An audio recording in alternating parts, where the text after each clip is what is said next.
Chirosakha ১৩ই November. আজকের পর্বে বুবলাইয়ের মুখোশ খুলে গেল। রাতের নীরবতা ভেঙে পুলিশ ঢুকে। বাড়ির প্রধান দরজায় লালবাতি জ্বলছে। সবাই ততস্থ হয়ে দাঁড়িয়েছে। হ্যাঁ বন্ধুরা, আজকের পর্বে এমনটাই দেখা যাবে। সম্পূর্ণ ভিডিওটা দেখে লাইক কমেন্ট করতে ভুলবে না। তোমাদের এই লাইক কমেন্ট আমাদের পরবর্তী ভিডিও বানাতে সাহায্য করবে। এখন চলে আসা যাক গল্পতে। ডক্টর কিষাণু ভিতরে ঢুকেছে পুলিশের সঙ্গে, মুখে গভীর ভাব। কিষাণু ঠান্ডা গলায়, এই নাটক অনেক দূরে গিয়েছে, আর সব সত্যি ফাঁস হবে। কমলিনী হতবিম্বল, বুবলাই কোণে দাঁড়িয়ে কাঁপছে। নতুন শান্ত, কিন্তু চোখের ভিতর অশ্রু। কিষাণু সরাসরি বুবলাইয়ের দিকে তাকিয়ে, রুদ্র পলাশ, তুমি যে নাটক করেছো সেটাকে কেউ ভুলবে না। তুমি জানো এটা কত বড় অপরাধ। তুমি তোমার পরিবারের সঙ্গে বিশ্বাসঘাতকতা করেছো। বুবলাই মাথা নিচু করে, ডাক্তার, আমি ভুল করেছি, কিন্তু আমি চাপটা নিতে পারছিলাম না। কিষাণু, চাপ নয়, এটা ছিল চালাকি। তুমি ওষুধের ওভারডোজ নিয়েছিলে জেনে শুনে। এটা নাটক সাজিয়েছিলে। তোমার মা, তোমার বাবা, সবাইকে ভয় পাইয়ে দিয়েছো। জানো এটা করলে পুলিশ তোমাকে গ্রেপ্তার করতে পারবে। কমলিনী আবেগে কাঁপতে কাঁপতে বলে, না ডাক্তার, ও আমার ছেলে। ও এত খারাপ মনের নয়, ও শুধু মানসিকভাবে দুর্বল হয়ে পড়েছিল। কিষাণু গভীর স্বরে বলে, দুর্বল নয়, বুদ্ধিমান প্রতারক। তবে আমি কাউকে এখনই গ্রেপ্তার করব না, কিন্তু মনে রেখো, আমি সব প্রমাণ রেখে দিয়েছি। যদি আবার কেউ আমার স্যারকে অপবাদ দাও, আমি তাকে ছাড়ব না। পুলিশ মাথা নেড়ে বাইরে চলে যায়। দরজা বন্ধ হতেই নিস্তব্ধতা। এখন দৃশ্য 2-এ কমলিনী ও নূতনের একাকী রাত। বাইরে বৃষ্টি পড়ছে।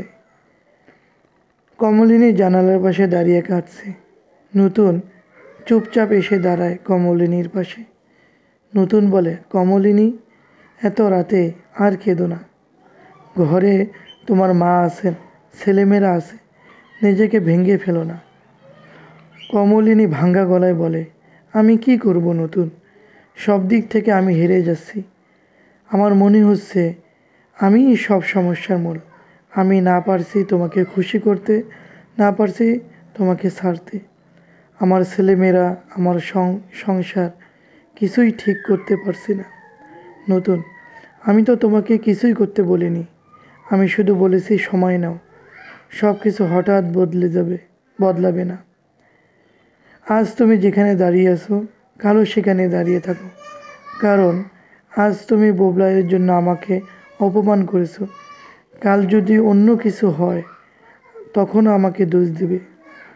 কমলিনী অশ্রু ভরা চোখে, তুমি ভাবো আমি চাই তোমাকে কষ্ট দিতে? না নতুন, আমি নিজেই ভুল বুঝেছি। আমি আর পারছি না। আমার মনে হচ্ছে যেন আমি চলে গেলে সবার ভালো হতো। নতুন কণ্ঠ ভারী করে, এমন কথা আর কখনো বলো না কমলিনী। তোমাকে হারানোর সাহস আমার নেই।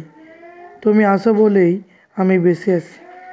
কমলিনী কেঁদে নতুনের বুকে মাথা রাখে। দুজনের চোখে অশ্রু ঝরছে, আর বাইরে বৃষ্টি পড়ছে ধীরে ধীরে। তৃতীয় দৃশ্যে কুর্সি ও অয়নদীপের ঝড়। এদিকে বাড়ির অন্য পাশে ঘড়িতে রাত 2টো। কুর্সি রাগে ফুঁসছে, আর অয়নদীপ তাকে বোঝাতে চেষ্টা করছে। কুর্সি বলে, তুমি আমার জীবনটা শেষ করে দিয়েছো। আমি এত বছর তোমার ছায়া বেঁচেছি, কিন্তু মূল্য পেয়েছি অপমানের। অয়নদীপ, চুপ করো কুর্সি, এসব কথা বলে লাভ নাই। আমরা আবার নতুন করে শুরু করতে পারি। আমি এখন তোমার পাশেই থাকতে চাই। কুর্সি চোখে অশ্রু নিয়ে বলে, নতুন করে কিছুই হবে না। তুমি চাইলে অন্য কাউকে বিয়ে করে নাও। আমার কাছে আর কিছুই নেই, শুধু শূন্যতা। অয়নদীপ কুর্সির হাত ধরে থামিয়ে দেয়। অয়নদীপ বলে, আমি কাউকে বিয়ে করব না, আমি তোমাকেই চাই। এই যে আমি দুবার স্ট্রোক করেছিলাম, তখনও তুমি এলে না। আমার জীবনটা ঝুঁকিতে ছিল। ডাক্তার বলেছে আমাকে উত্তেজিত হতে বারণ, তবুও তুমি কি করছো দেখো। তুমি চলে যেতে চাও। করছি, চোখে পানি। আমি জানতাম না, যদি জানতাম তাহলে অবশ্যই আসতাম। অয়নদীপ, তাহলে থাকো, আজ রাতে এখানেই থাকো। আমি শুধু চাই তুমি আমার সঙ্গে আবার সংসার শুরু করো। কুর্সি তাকিয়ে থাকে। দৃশ্য 4। দৃশ্য 4। সকালে গায়ে হলুদের হাসি। ভোরে সূর্য উঠেছে। বাড়ির উঠানে সাজ সাজ রব, ফুলের গন্ধ, হাসির শব্দ, গায়ে হলুদের গান বাজছে। ডাবলু হাসতে হাসতে, মা থাকবে না ছেলের বিয়েতে? সেটা কি হয় নাকি? ফুলপিসি, তোমার মা এত বছর ছিল না, এখন হঠাৎ এসে এত বড় অনুষ্ঠান? ডাবলু দৃঢ় গলায়, আমার মা সুযোগ পায়নি, কিন্তু এবার পাবে।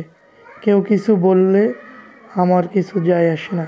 কুর্সি, চোখে পানি, গলায় গর্ব। না বৌদি, আমি কোথাও যাচ্ছি না, এই বাড়িতেই থাকবো, কারণ এটা আমার ছেলের দিন। সবাই এক মুহূর্ত চুপ করে যায়, তারপর হাসির শব্দ ছড়িয়ে পড়ে। মিউজিক বাজে।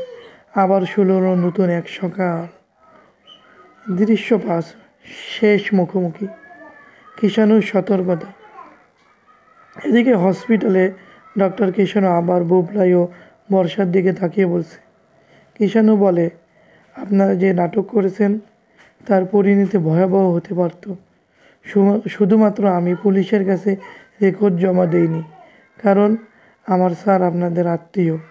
কিন্তু পরের বার যদি কেউ স্যারকে ফাঁসানোর জন্য চেষ্টা করেন, আমি কিন্তু ছাড়ব না। সব প্রমাণ আমার কাছে আছে, বুঝলেন? বুবলাইয়ের চোখে পানি। আমি আমি লজ্জিত ডাক্তার, আমি আর কখনো এমন করব না। কিষাণু, ঠিক আছে, আজ আপনাদের শেষ সুযোগ দিলাম, নিজেদেরকে ঠিক করে নেন। সমাপ্তি বার্তা। বন্ধুরা, এটাই ছিল আজকের পর্ব। বুবলাইয়ের মুখোশ খুলে গেল, সত্যি প্রকাশ পেল, সম্পর্কগুলো আবার নতুন করে তৈরি হলো। তবে এর পরেও কি সব মিটে যাবে, নাকি আবার নতুন করে নতুন ঝড় তৈরি হবে? তাই জানতে চাইলে ভিডিওতে লাইক দিন, চ্যানেলটি সাবস্ক্রাইব করে দেখতে থাকুন চিরসখার পরবর্তী পর্বে। দেখা হবে আবার।